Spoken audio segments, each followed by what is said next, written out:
Morning po. May nagpadala na naman po ng product sa atin, no? I'm not sure if you still remember. Na-mention ko na rin po to before doon sa mga previous videos ko po. Jedders Grindahan. So ito po yung supplier namin ni Mrs. Sa kanila po kami bumibili ng almond flour, coconut flour, psyllium husk, allulose sugar.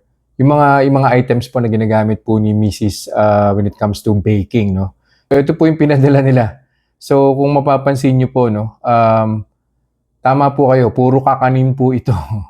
Hindi ko nga po alam kung paano ko po iti-test to pero lahat po ito keto and low carb.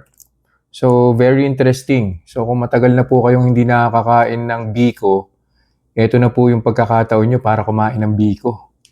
Tapos meron pa pong pinadala na espasol. Sarap, di ba? Keto. Leche flan. Keto leche flan. Yan. So yan po yung mga iti-test natin in the next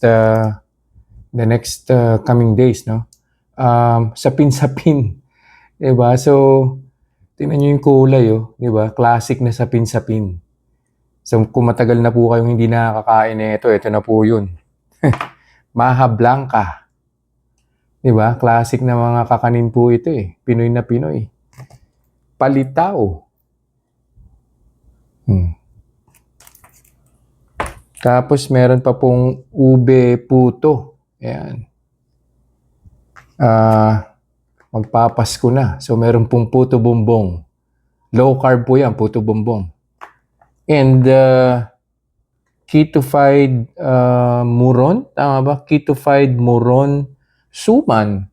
So, yan.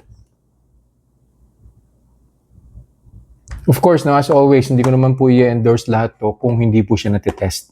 So, iti-test ko po yan. I-upload ko po lahat ng videos and we'll see kung po pwede po ba siya sa diabetic. So again, Jedders Grindahan, maraming salamat po for sending this over. Ilalagay ko po sa description kung saan po siya po pwedeng mabili. And at the same time, yung address po nung Grindahan Cafe po nila. So meron po silang physical store. Actually, meron po silang dine-in restaurant. Located po yan sa Anonas, Quezon City. So ilalagay ko rin po exact address. I'm pretty sure i-offer po nila to doon. So yun lang po. I'll see you guys in the reviews and we'll see kung may gagawin po ba to sa blood sugar ko. Reminders lang po, huwag pong mag-aanli. Always eat in moderation. Hindi po ako doktor, so whenever in doubt, konsulta po kayo sa doktor ninyo.